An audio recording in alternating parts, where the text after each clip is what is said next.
안녕하십니까. 시사대폭발TV입니다. 오늘도 대한민국을 뒤흔들고 있는 중대한 이슈를 다루기 위해 찾아왔습니다. 언제나 그렇듯 여러분의 소중한 시간을 절대 후회하지 않게끔 충격적이고도 흥미로운 이야기를 전해드리도록 하겠습니다.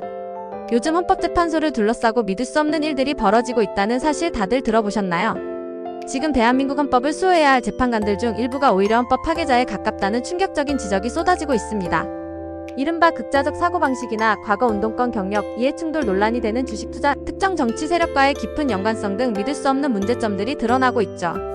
그 중에서도 특히 몇몇 이름이 거론되며 많은 국민들이 충격과 분노를 감추지 못하고 있습니다.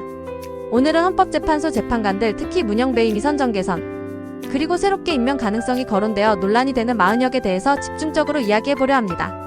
이 4명은 과연 누구이며 왜 이렇게까지 논란이 되는가, 그리고 이들이 진정 대한민국 헌법을 심판할 자격이 있는가에 대해 파헤쳐보겠습니다.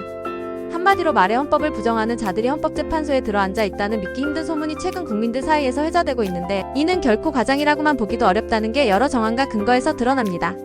먼저 최근 화제가 된 사건부터 간단히 짚고 넘어가겠습니다. 이진숙 방송통신위원장 탄핵 사건 기억하시죠? 이 논란은 사실상 방송통신위원장이 취임하고 고작 이틀 만에 탄핵 소추가 이루어졌다는 점에서 상식을 가진 사람이라면 누구나 고개를 갸웃하게 만드는 사안입니다.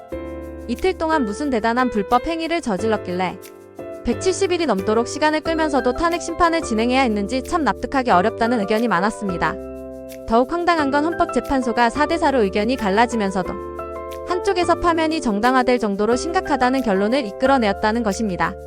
방송의 공익성, 공공성을 크게 훼손했다는 이유를 댔는데, 취임 이틀 만에 어떤 초인적인 방법으로 공공성을 훼손했는지 많은 분들은 도저히 이해가 안 된다고들 말합니다. 그런데 이 4명이 누구였느냐? 바로 문영배, 이미선, 정계선, 그리고 정정미라는 헌법재판관들입니다. 이들은 이진숙 위원장 탄핵 인용 측에 섰다고 보도되었습니다. 물론 정정미 재판관도 논란이 있지만 여기서는 특히 문영배, 이미선, 정계선이 도마 위에 오르고 있습니다. 이들은 여러 면에서 좌파세도를 부추긴다는 지적을 받고 있죠.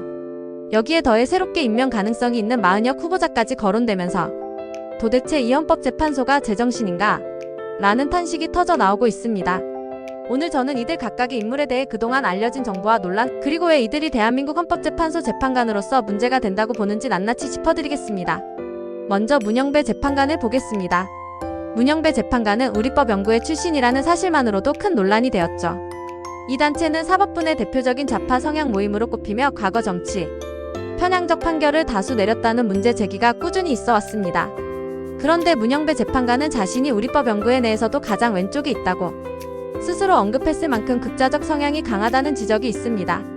무엇보다도 이재명 지사와 사법연수원 동기이며 절친 관계라는 점이 알려져 있고, 이재명과 수시로 교류했음이 여러 SNS 기록으로 드러난다고 합니다. 실제로 두 사람이 사법연수원 시절 노동법 학회를 따로 만들어 활동했다고 하는데, 그 활동 자체가 상당히 정치성이 짙었다고 합니다. 문영배 재판관의 더욱 놀라운 부분은 공식 임명 후에도 개인 블로그나 SNS에 다양한 독후감, 글, 의견을 너무 자주 올렸다는 것입니다. 업무 시간 중에도 작성한 것 아니냐는 지적을 받자 그는 나는 글을 빠르게 쓰니까 10분이면 된다고 답해 논란을 더욱 키웠습니다.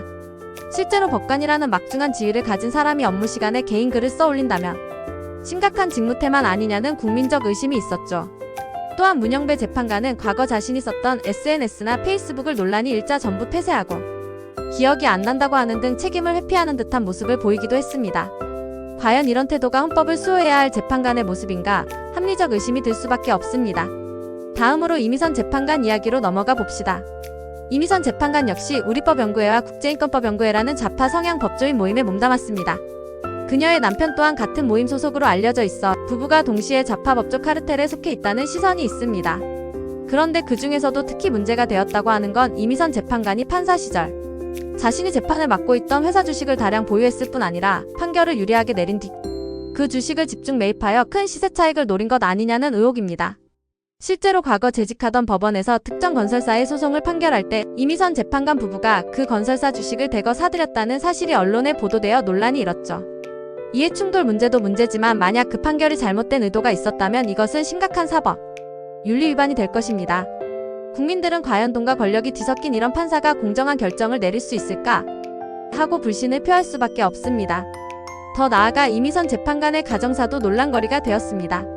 이미선 재판관의 친동생인 이상희 변호사 역시 민변민주사회를 위한 변호사 모임 출신으로 윤석열 대통령 퇴진운동에 앞장섰던 인물이라는 지적이 제기되고 있습니다. 또 윤미향 전 의원이 몸담았던 정의기억연대의 이사를 지냈다는 이야기도 나오죠. 이런 점들을 보며 누가 봐도 좌파 진영과 이해관계가 얽혀있을 수밖에 없는 인적 네트워크를 형성하고 있다는 인상을 지울 수 없습니다.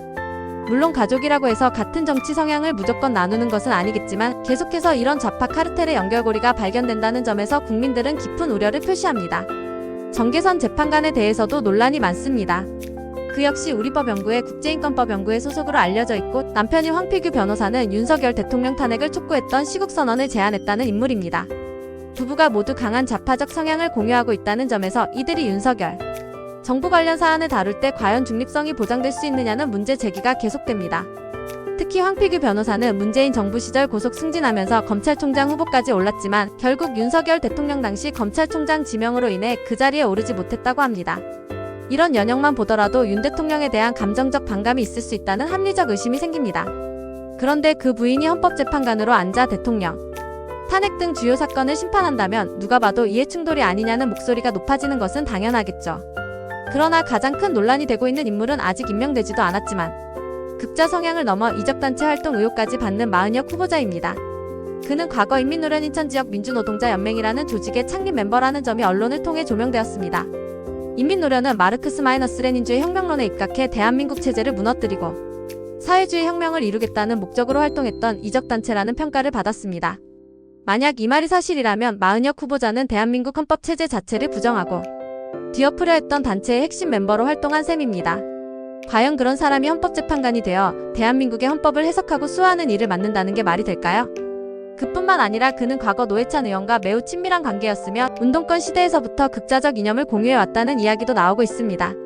노동법 연구소 해밀 멤버로 활동하며 정부나 자본주의 체제의 날선 비판을 지속해왔다는 점 등도 드러났습니다. 이런 상황에서 이른바 헌법 파괴를 꿈꾸었던 경력이 의심되는 인물이 어떻게 헌법재판소에 들어갈 수 있는지 납득하기 어렵다는 국민의 분노가 커지는 것이 당연합니다. 문제는 이렇게 의심스러운 이력의 인물들이 하나둘 헌법재판관으로 자리를 잡게 되면 앞으로 대법원보다 더 강력한 최후의 헌법적 판단 기관인 헌법재판소의 성향 자체가 급격히 좌편향될 수 있다는 사실입니다. 그 여파는 단순히 특정 정부나 특정 인사에 대한 판결을 넘어 대한민국의 제도와 체제를 좌지우지할 수 있는 수준으로 번질 가능성이 큽니다. 이미 이진숙 방송통신위원장의 탄핵 사례에서 정치적 판단이 개입되었다는 의심이 상당히 확산되고 있죠. 어떻게 보면 이 문제는 특정 진영의 이해관계를 떠나 우리 사회가 헌법수호의 기본 질서를 지킬 수 있느냐의 문제인 것입니다.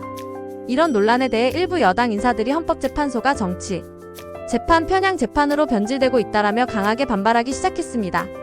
권성동 원내대표는 헌재가 법과 원칙이 아니라 민주당과 사법, 카르텔의 정치적 목적에 따라 판결을 내리는 것 같다는 비판까지 쏟아냈죠.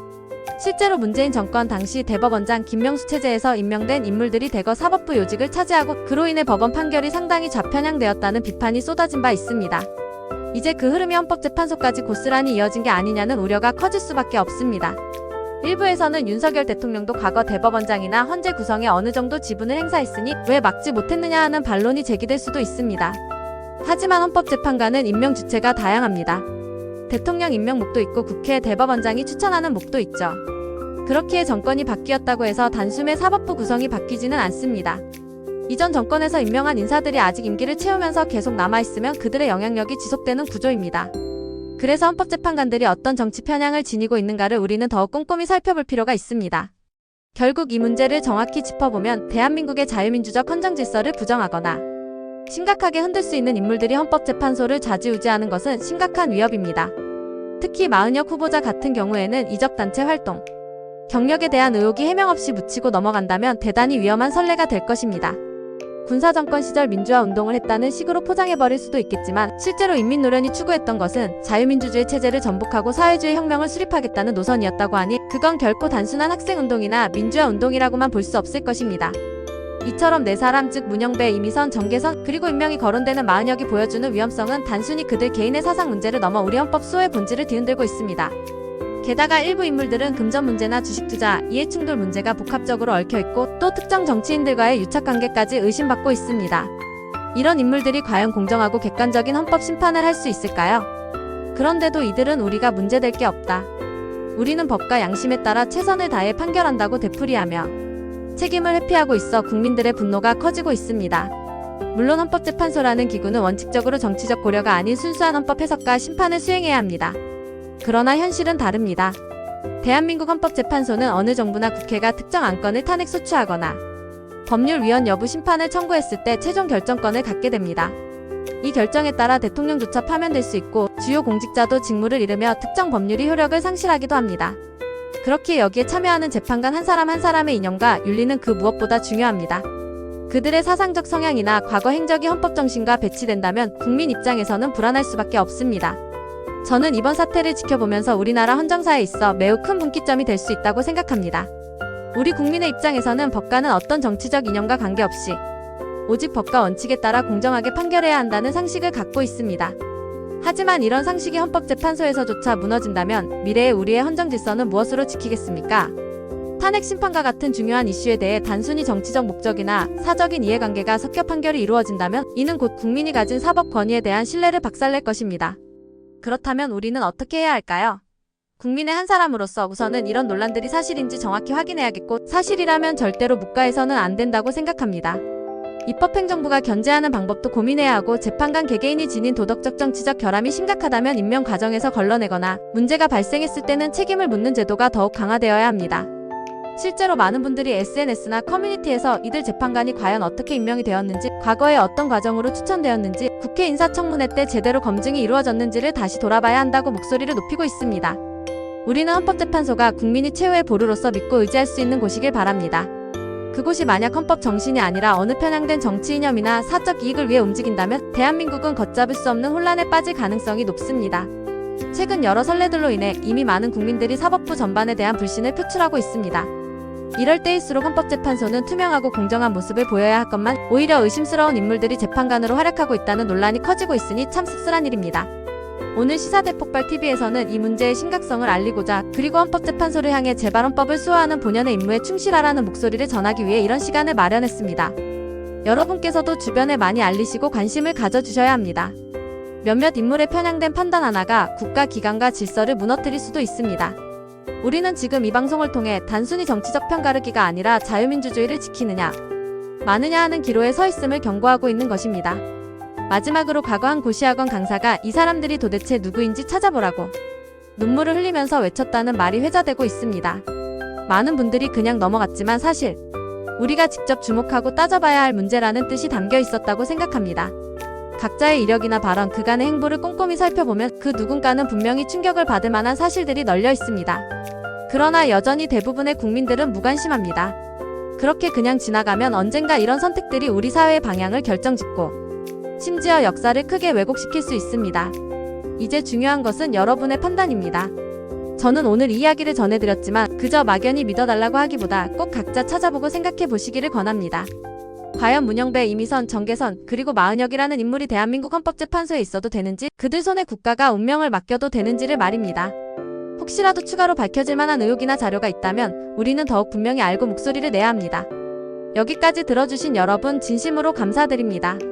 앞으로도 시사대폭발TV는 우리나라를 뒤흔드는 주요 이슈, 일반 언론에서 다루지 않거나 놓칠 수 있는 사안들을 깊이 파헤쳐서 전해드릴 예정입니다.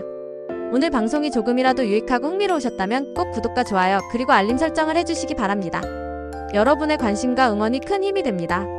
더 많은 분들이 진실을 알게 될 수 있도록 이 영상을 주변 지인들과 공유해주시면 더욱 감사하겠습니다. 끝까지 시청해주셔서 정말 고맙습니다. 앞으로도 계속 저희 채널과 함께 해주시기를 부탁드립니다.